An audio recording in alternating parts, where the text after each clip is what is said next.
the banks, lenders, are going to end up with 75 or 80% of everything in the country.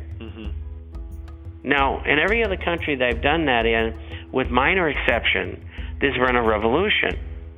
And in France in 1789, they cut off 300,000 heads. Could very well happen in America. But that's the way I think that's headed. But it's a guess. Okay. So here's the thing, right? Until this system collapses, until these banks collapse, until HSBC can no longer collude with JP Morgan to suppress silver, it seems that until this system collapses, silver will not get to the price where the guy with 500 ounces or 1,000 ounces can pay off his mortgage. I mean, guys like Mike Maloney and you and others have said that is ultimately what will happen in a hyperinflationary situation. But my question is, how can it happen until these banks fall? Well, there's a law of diminishing returns in Echo 101. And just as sure as the sun comes up each morning, then what we're looking at is a day of reckoning, and it's going to happen. How close I don't know, but we could be very, very close. And I think the tip-off is going to be not so much in the commodity market, but perhaps in derivatives and the ETFs, GLD and SLV. I don't think they've got any silver. I don't think they've got any gold. And if they do, they might have 10 or 15%. I think they're going to go first. And all the people who are trading in them, if I'm right, are going to lose all their money. Now, you mentioned diminishing returns as it relates to trying to suppress silver over an extended period of time. Let's talk about the diminishing returns of a tyrannical state. We're seeing this police state apparatus turned on the people. They're going after folks that are selling raw milk. Give me your sense of what's happening here with this latest Super Congress, this Council of 13, this tyrannical turn, this unconstitutionality which continues to go unabated at this point. From your view, offshore, from the relative safety of an undisclosed nation, for those of us who are living in this and can't escape at the moment, I have children, I have a home, I have a career, my wife does too. We're kind of trapped here, Bob, to the degree that we're not willing just to get up and leave, but I'm telling you what, it feels like it's getting close. It feels like those with the sense to do it and the means to do it ought to get out while they can, because I don't see this thing getting any better anytime soon. Well, I think you're absolutely correct. If you're going to and you have to stay, make sure you're heavily armed and you know how to use them. And that means that for every AR-15 and every AK, you get 10 30-shot clips. Yeah, but look, Bob, here's the thing. I mean, you're experienced in that. A lot of us who are just decent people who want to live in a constitutional republic that are feeling overwhelmed by this tyranny.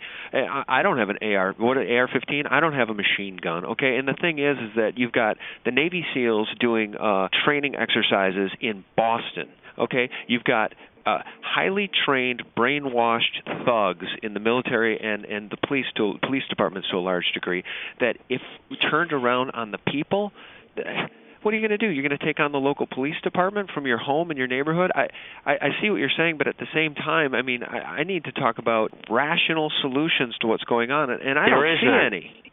I don't see any. There is none. You're right. And so you have to prepare yourself for the worst and hope for the best, and hope there's others who have done that and say, well, look, there's 34 of us here. Let's try to defend this area. You know, I was in the military. This is the way we'll lay it out. And that's all you can do. You know what the problem is, Bob? I really, truly feel in my heart that what's going to happen here is that for those of us who are informed and talking about these issues in this country, we're still in such the minority, certainly less than 10%, probably less than 5%. And you're right, and the rest of them are going to be herded away to some camp, and I don't know what they're going to do with them. No, I think people like you and I on these programs, they are going to do away with us immediately. But that's what I'm saying. I think the opposite is true. I think that the sheeple will be left to their own devices to starve and fight in the cities, and the military, nobody's going to come after the sheeple because they don't know what's going on anyway. What they're going to do, I'm certainly at more risk for speaking truth than my neighbors who don't know jack diddly about what's going on. I don't think that there's anything that can be done, and I hate to sound this pessimistic because I normally like to talk to you and be optimistic. Look, the path open for us legally is through the United States Congress, and that is blocked because the Illuminists behind the scenes have paid off 95% of them, whatever the percentage is. They own them. And no matter what you tell them, they're not going to do it because the other guys are paying them money. And it's as simple as that. And so you're not going to have legal recourse. When people finally realize that, especially the 80 million veterans in the country, everything's going to go upside down. And I do not think that the military will turn on the American people. I think that they will invite veterans into their ranks and say, help us, because the government has already arranged the troops to come in here from Germany or China or wherever it is. And I've talked to a lot of military people about that. You know what they told me? Every one of them. These are officers and non-coms. They're not going home. Well, I mean, I guess at the end of the day, what really strikes me about how far gone this system is and how the opposite of a constitutional republic it now is. I was reading last night that Panetta had said, while these debt debates were going on, that the Pentagon would not accept any cuts in its budget. And I'm thinking, okay, well, wait a minute. In a constitutional republic where the people are represented by the Congress and the people are represented and are supposed to have a voice and we need to cut, one of the first places that ought to be cut is the Pentagon, but you have the people with the guns and the people with the weapons and the people with all the power at the Pentagon saying, oh, we're not going to stand for any cuts. I mean, what better example is there of the fact that we're now living in what are we living in? A military dictatorship, I suppose. Well, we're close to it. And the people in the military know that. I'm not talking about the Pentagon. They can be isolated easily. It's the line officers and the non-coms. They're the ones who run the Army, the Navy, and so on and so forth, especially the Marine Corps. The Marines are really hep as to what's going on. And I have a lot of faith that this thing is going to turn out okay. The problem is, during the process, people are going to get killed. And that's just the way it is. And it might be me, because the minute the action starts, I can promise you, I'm coming back. I wouldn't miss it for the world. All right. Well, let's leave this thing on a good note, because I think the reason that I am so elevated today, Bob, and you're probably hearing that in my tone, is because of this downgrade. Because this is the beginning of the end. Okay. I mean, this perfectly sets everything up for QE3, by the way, which you talked about early on in the interview. This is the perfect setup. They're going to, through fear, crash the stock market, roll everything to the point where the people are begging for a solution. The bankers will get another, endless bailout. But it's too late. It's too late to save anything, and we're very near the end game here in this country. We're very near the death of the dollar. We're very near our way of life in this country changing forever, and it's freaking me out. So can you leave us with some words of wisdom on how to proceed in a sensible way here in the short term, in the near future? Get mentally and physically prepared. If people don't want to hear about what you've got to say, that's okay. 1 out of 100 will listen. You get gold and silver-related assets. You get rid of CDs, cash value life insurance policies, annuities. You turn them all into gold and silver-related assets. And you just do your best to try to tell people what's going on.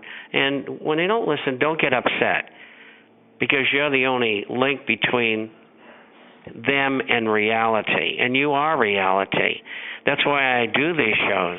I mean, last week I did 5 different countries. And I don't go searching for these people. They email me. But the whole world is thirsting for solutions. And everybody's just got to do the best they can.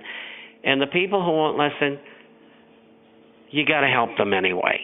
You don't have any choice. They're fellow human beings. And you just do what you can do. But there is hope here. If we can get this thing extended long enough, we might get to somebody like Ron Paul as president with a bunch of helpers who aren't bought off. And as painful as it may be, we may be able to avoid revolution. We may be able to avoid wars. We may be able to have a decent depression to clear the decks, to purge the system.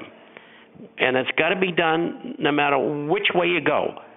And so if we could have that happen, it would make it. All right, Bob. Well, we look forward to seeing you soon. You say you're coming back when the action starts, and I don't think it's that far away. So we'll see you soon. Well, thank you very much, and thank you all for listening. And let me know you want me again. Okay. Yeah, in a couple of weeks. We'll talk again in 2 more weeks from today. Okay. Bye-bye. Thanks, Bob. Bye-bye. Guys, thanks for tuning in, and thanks for all your support. Good night.